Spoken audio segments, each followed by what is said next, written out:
And now, The Good, the Bad, and the Weird presents... The Sexiest Cages Through the Ages. Yes, because we've talked about this before, of how there are people out there who are diehard Cage lovers, and not how we are, where we like him for his acting. Yes. They find him delicious. Yeah, I'm not gonna go full down to the rabbit hole. I've talked enough about it over the past 4 years of doing Nic Cage movies. We are aware of your connection to Sexy Cages.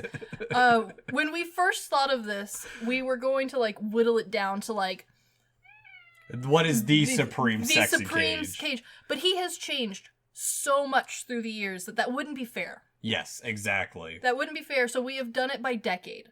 In the decade of the movies that were released, what do we objectively think is the best looking Cage? Exactly. And so this is just a heads up, there are no real rules. No, of course not. Not unlike our last spotlight of what we're gonna in the future call Bed, Behead, and Wed. Yes. Because I love alliterations and rhyming, but these are our personal opinions as we explore Nicolas Cage through the ages. And take that as you may, but also keep in mind that, as you said, these are personal opinions, and especially for some of the 80s and 90s, I can understand if you have a different favorite than us. Yes. Younger Cage had a very different look than current Cage. Exactly, and as we've talked about in our last episode on National Treasure, he has aged, for us, for the most part, like a fine wine. Yes, there is certain Cage features that now that he's coming into his own, and we will talk heavily about them because there are reasons I circled some of these suckers. There are certain Cage features that, because he was for a long time going for the boyish looks, he didn't really get a chance to go full deep into, and now that he is in his own element, doing his own thing, he's really coming into his looks, I think. Yes, and with that, just a rough formatting. I'll go through the list of the movies that were from that era and kind of give a rough explanation of what was happening in Cage's career at that time, and just not personal life or anything, but just kind of along the lines, because there's a lot of movies to go over, and there's so many. I do want to put a disclaimer: we haven't seen all of them ourselves. I've seen probably a good 60-70% of them, but I haven't seen all of them. Unfortunately, a lot of the older stuff. Yes, so a lot of this is based off of stills that we can find from it, from movie posters, from trailers of the movie, that sort of thing. Yep. And so, for starters, we'll start with his beginning of his career in the 80s.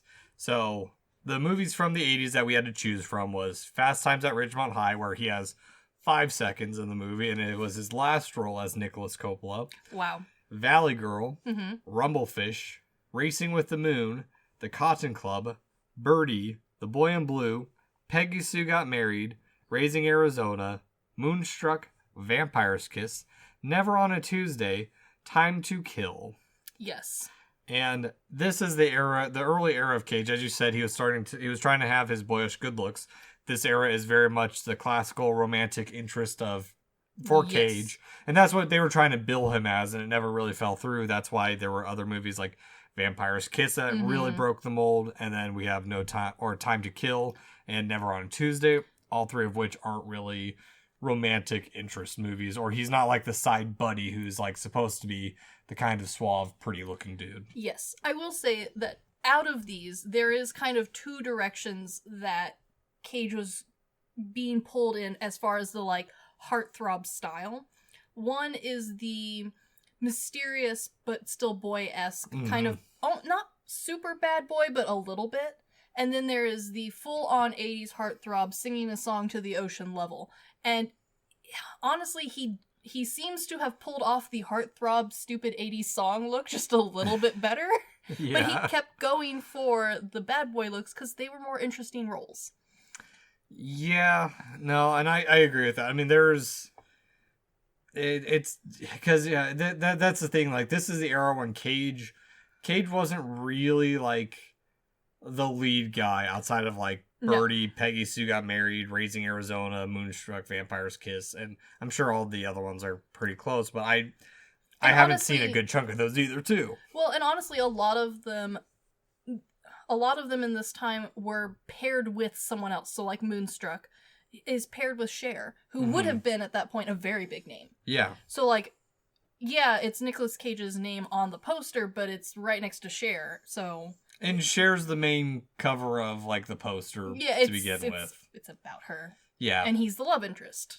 Yeah, exactly. So let's... Because you rated every one of them. I did. I took the time today because I had a copious amount of free time at lunch, and I went through all of them. You should note, though, dear listeners, that if Cage was barely in the movie, I rated it pretty low just because it's hard to get a good sense of what the character would have looked like, because whether or not you like it, Cage has certain angles that he looks better in than others. Oh, yes. And it's never the straight-on look either. It is not, which is unfortunate because I'm pretty sure that's solely how he was filmed in the 2000s. But, and if he was a voice credit, then, which... Not yet, but we will get to, then I didn't give him any credits, because that's the character design, not necessarily him himself. Yeah.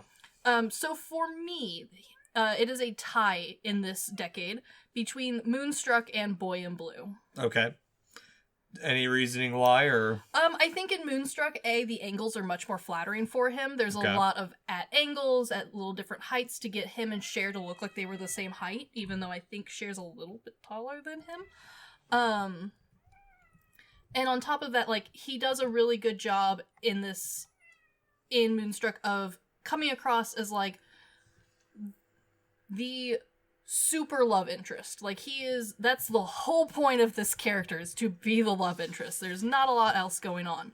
Whereas with Boy in Blue, this one is kind of different for him, as in, like, he put a lot of physical work into this. This is the best shape I had seen him in. Yeah. He also comes across, like, the role, I think, fits his face really well. It's kind of college-esque. It's athletic, but it's not a sport that, like, I'm super familiar with, like soccer or football. It's rowing. I own this on VHS and I haven't watched it yet. Well, now that you can see his glistening pecs on my screen. That is the cover of the VHS. Yeah, it is. Yeah, and so, like, angle-wise and, like, caricature-wise, this maybe isn't, like, my favorite for him, but he, body-wise, looks amazing in Boy in Blue. So that's why, for me, Moonstruck, I think better angles, better flattering costumes. Boy in Blue, though, is beautiful abs. Okay.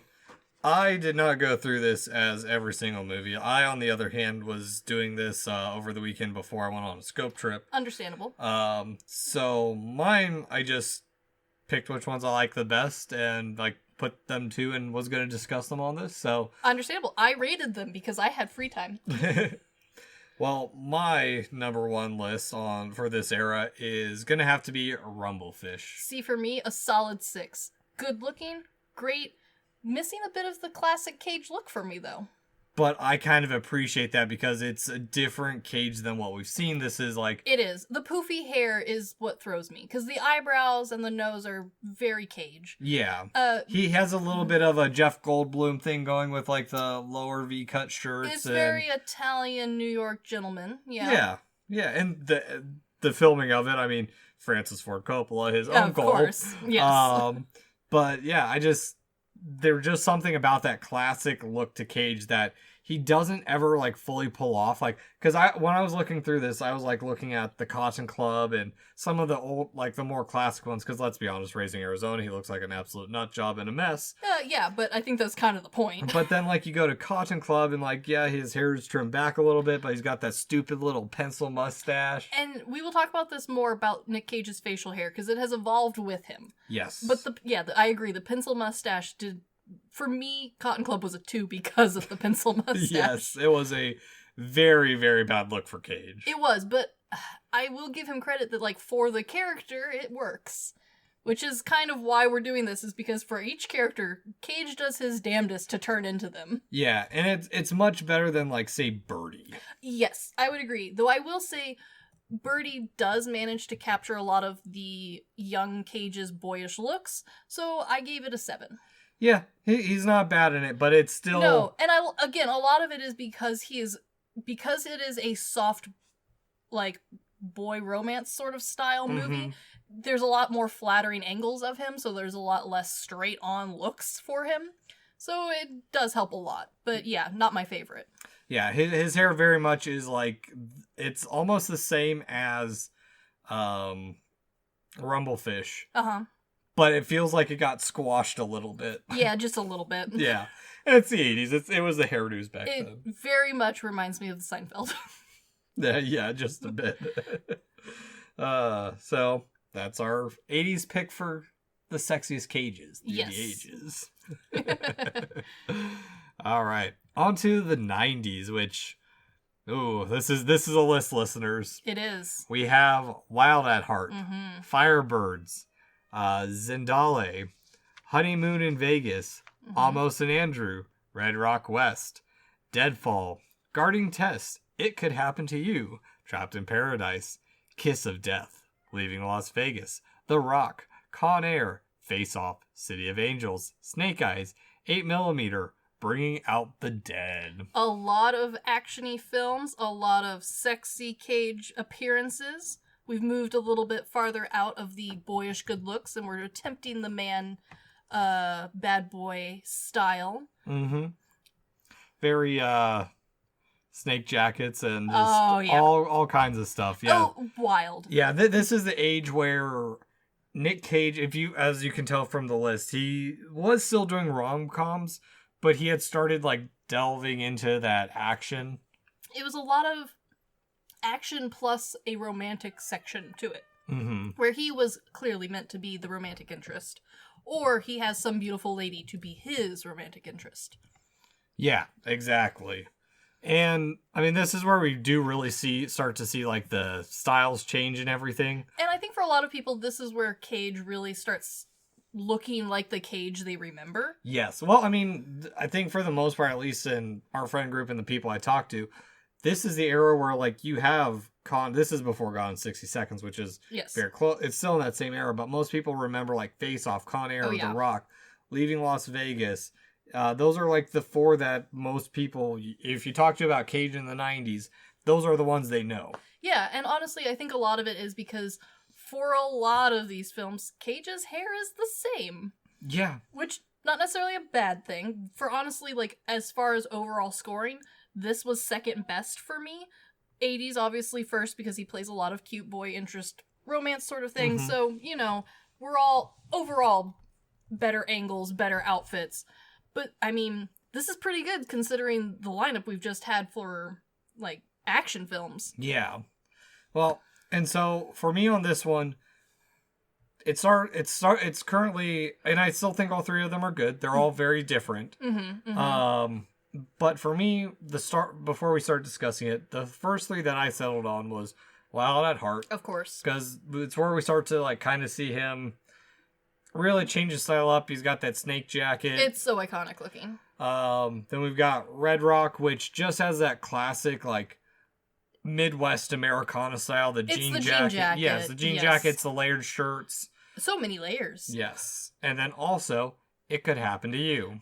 Understandable. Because who doesn't like a man in uniform? Honestly, I did put it kind of high because this specifically 90s Cage looks pretty good in a police officer outfit. Yeah. It fits him really nicely. For me, my number one was Wild at Heart.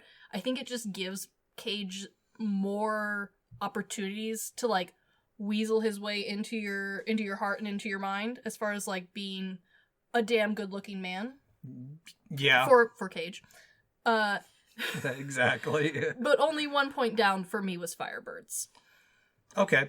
For me, And again, it's similar logic to you. Firebirds is because he's in uniform. Yeah.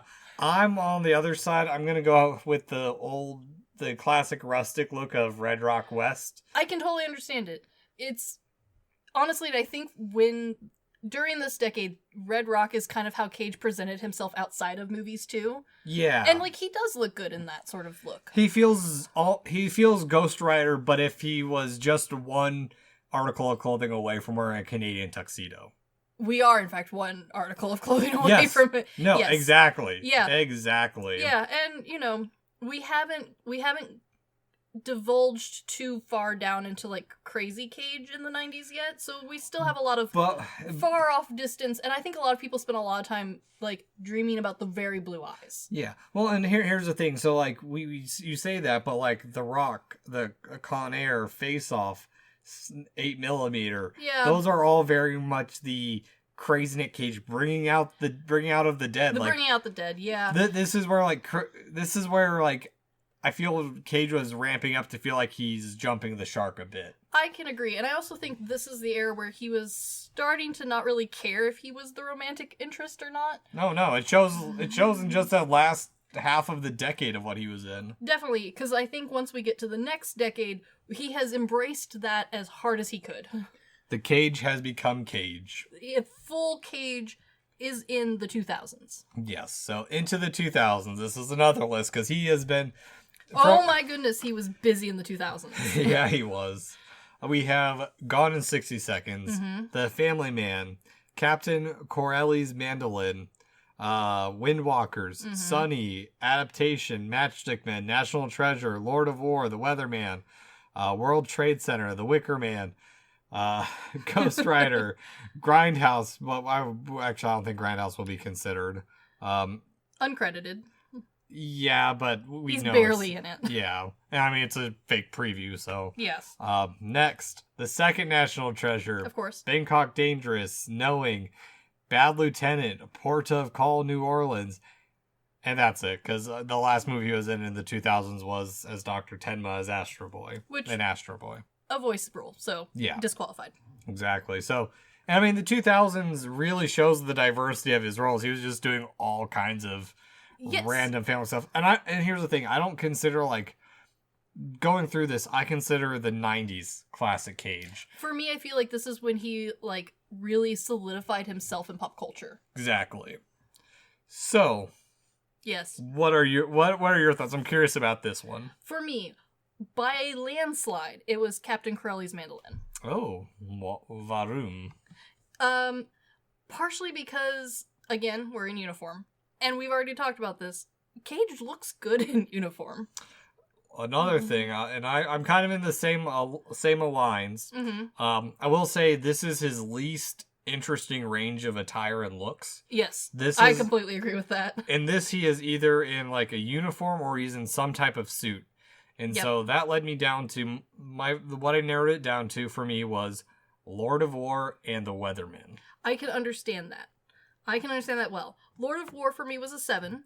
It was solid, a great entry, but for me, it didn't have the emphasis on like the sweet dear heart love angles, which we've already talked about.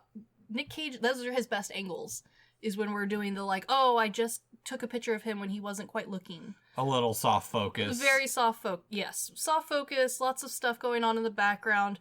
Maybe he's in the woods playing his mandolin and you've stumbled upon like that sort of like poetic. Like he's some mythical like satyr or some shit. Yes, poetic, almost like a satyr in an army outfit. Yes, okay, but that is where Nic Cage's like good looks look best for me anyway. Okay, is when like romantic painting style where like they aren't looking at you, he's not looking towards anyone in particular. It's kind of wistful. Dreamlike. Okay. Mine, what I'm gonna settle on. As much as I like the movie The Weatherman and I love the movie Lord of War, of course. Look-wise, Nicolas Cage in Weatherman looks like a little bit saggier discount David Tennant. Yeah, I can see what you mean. It's suit. I'm gonna go with Lord of War because in this one, Nic Cage looks good. He does. Head on. This is one of the few times I will agree with you. And also, that suit is much sharper than any of the other ones he's in. He looks very clean and just... There's a nice look to him in this era. I will also say that, and I don't know if this is Cage's normal preference or if it's just who he has worked with in the past, but part of the reason why I think he looks good in uniform when he's in suits quite a lot is his suits always fit in that 80s style where they look too big. They're too boxy in the shoulders. They're too stiff. Yeah. The pant creases too much. Whereas with Lord of War... It's a fit suit. It is a fitted suit, and he looks good with these slimmer, relaxed shoulders. I mean, we see that in Family Man, but most of what we see in Family Man is him in, like, an average Joe outfit. And he looks good in a suit, but it needs to be a properly fitted, tailored suit and not the stylistic suit. Okay. I agree with that. Yeah. So I can totally understand why you've picked Lord of War. Yeah, I can see Corelli's mandolin, which we were supposed to watch for Lads Night, but we've had to dip out on that a couple times. Well, it's a good one if you get to it. Yeah, only because it was brought up during The Unbearable Weight of Massive Talent. Understandable. So we move on to the 2010s, which is an even wider range. Oh my gosh, did he do all of the things during this decade? So 2010s, we have Kick-Ass, The Sorcerer's Apprentice, Season of the Witch, Drive Angry, Seeking Justice, Trespassing, Ghost Rider Spirit of Vengeance, Stolen, The Frozen Grounds, Joe, Rage, Outcast, Left Behind, Dying of the Light, The Runner, Pay the Ghost, The Trust, Dog Eat Dog, Snowden, USS Indianapolis, Men of Courage, Army of One, Arsenal, Vengeance a Love Story, Inconceivable, Mom and Dad, The Humanity Bureau, Dark, Mandy, Looking Glass, 2-on-1, Between Two Worlds, A Score to Settle, Color Out of Space, Running with the Devil, Kill Chain, Primal, and Grand Isle. Oh, boy, everything. Got to pay off that IRS at this point. Yeah, we could. It is very obvious to tell which ones he picked and which ones were there. Well, as we've said, he's still selective, so I feel he thought he could bring something to the movie. No, and I agree, but there's definitely a theme that some of them played into, as far as like he was interested in playing fantasy or superhero sort of characters, and then especially at the beginning. And, you know, we've got a few others just sprinkled in. But he did a good job, but, you know, maybe wasn't what he wanted to focus on. Yeah. And then towards the end of the decade, we finally see him start to really get into what we know he likes to do. Oh, yeah, exactly. I mean, especially, like, when we hear him talk about, like, Mandy and everything, we're like, oh my gosh, yeah. They didn't think he would be great for the role, but, like, But he wanted to do it. Exactly. And that's honestly, for Cage, a huge part of the puzzle. Exactly. For me, because this decade was so big, I have a two-way tie for a perfect 10, but an honorary 9.5 that I included in. All right. There was a lot of different looks to Cage at this time. All right. So what? I'll go through mine first because I narrowed it down to 4. Understandable. I narrowed it down to Kill Chain, and this is where we'll get into like my type of what I find attractive on a guy. Yes. Kill Chain, Season of the Witch, Joe and Mandy, and I will say the poster and the images that you like, the stills you see, yes, don't do the beard justice on Joe. They do not. If you watch the movie itself, it's not something that you can. It's not. It doesn't stand out that well. Yeah, exactly. The beard looks better in the movie, but yes, in the posters, it's a bit too light. Exactly. So, what were your? We agree on 2. All right. I agree. Kill Chain looks fantastic. Yes. Season of the Witch, fantastic. For me, probably my number 1 Cage, because it ties in my fantasy love. He's got the beard, which I think Cage looks the best when he has a full beard. Yes. This is close to a full beard, as I like to go for Cage. As low as that, I mean, in Season of the Witch. And then I like the grungy look of Sorcerer's Apprentice. That's my 9.5. Alrighty. But yeah, Kill Chain and Season of the Witch, a fantastic beard, and combo hair, where one's long hair, one's a little bit long, but it's, combed back. He looks good in a beard. Yeah, no, exactly. This is the era where I think our tastes are going to overlap quite a bit more after this era. I also think that for a lot of people, especially for those of us who, when we think of Cage, we think of 90s Cage. Mm-hmm. And we don't get what people see in Cage as far as attractiveness. I think now that Cage has been let free to do quite a lot more with beard and hair, he will stop looking so much like a too old to be the love interest dad. Yes. And much more into like the hot dad bod sort of thing. With full beard, long hair, looks much better. Okay. So rounds out the face a lot better. So I'm going to narrow mine down a little bit. Okay. I'm going to narrow it down to Season of the Witch and Mandy. Mm-hmm. Partly because Kill Chain, he looks good from the side, but again, the full straight on, he looks... He doesn't look quite like Cage. I can see that. Again, this, and I think part of the reason is on some of these is when you get to like actually look at him, in a lot of the images, he kind of look, especially with the sunglasses in this movie. Yeah. He looks like a knockoff Hugo Weaving. I can totally understand that. So Yes. I think for me, Kill Chain is high on the list because it is the beard, sunglasses, and eyebrows combo. Cage has always had very serious eyebrows. They always make him look like he's thinking too hard. Yeah. And I think for the character in Kill Chain, it adds a lot to the character. And it is the most reasonable for that, like, very firm brow that he has. Okay. For me, looking back and forth between the foes while we're discussing, I think I've settled on Who's your fave? my 2010s Cage. Yeah. As much as I like him in Season of the Witch, It is a good look. again, he looks like a discount Sean Bean. He does, but, like, that's not a bad thing. No, it's not a bad thing. Sean Bean's a good-looking man. But I think the full, thick beard of Mandy... It is a very good look and just on him. the very nice, like, somewhat kept tight hairdo. And also, it doesn't feel too much like a caricature. No. Mandy feels like the most authentic look of Cage. Exactly. Yes, and he looks comfortable in it, like, in the outfit. And this is our first dad bod Cage. It is, and honestly, he looks like we've gone all the way back to when he was the buffest he's ever looked. And granted, he got a perfect 10 for that mark. He looks good in dad bod, though. Yeah. But it has to be with the beard, and I think that's what we've been missing in Cage for quite a while. Exactly. And I think that is the big thing is, like, dad bod has to have some type of facial hair. Even if you've got a little smash mouth or... I think, and especially for Cage, I think the beard also helps balance out the forehead and the eyebrows, because he has a very, like, that is kind of what you think of with Cage, is the eyebrows and the bright blue eyes. He has a very prominent forehead. He does have a prominent forehead, and the beard helps balance it, and it makes it feel like a much more, solid face. Yeah, it's like the joke we had in high school of, like, the guys who are going bald premature. It's like, oh, my hair is just migrating down to my face kind of thing. And you know what? As Cage has proven to us, that is the way to do it. Yeah, and also...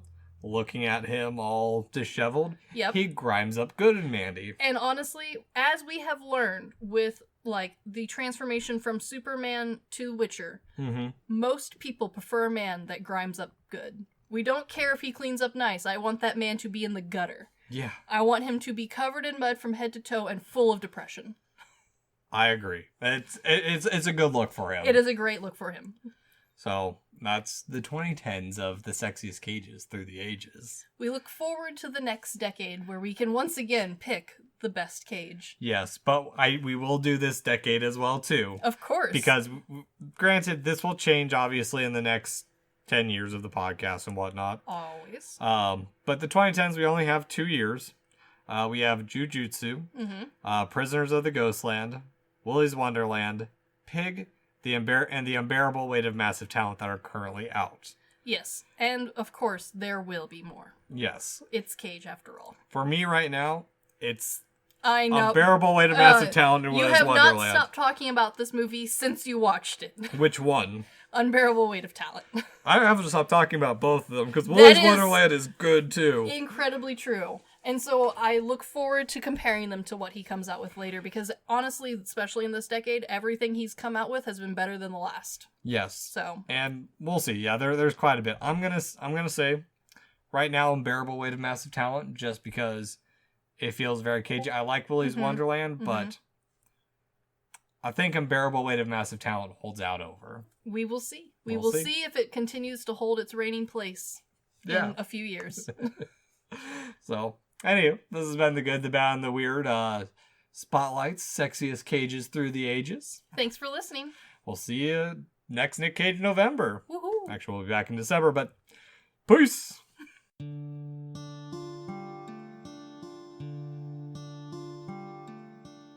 Thank you for stopping by this here town of the good, the bad, and the weird. We appreciate your listenership, and if you want more of our takes in your life, feel free to check us out on social media at The Good, the Bad, and the Weird Podcast, or TGTBTW for short. As well, if we missed a fact, your favorite part of a movie, or just have a suggestion and want to reach out and say howdy, feel free to email us at tgtbtwpodcast@gmail.com. And feel free to join our Discord at The Good, the Bad, and the Weird Podcast, where we talk about movies, just share random banter here and there. And always check out our podcasters, streamers, or any other content creator we shout out in our episodes. We really appreciate it. And as always, thank you for listening. Peace.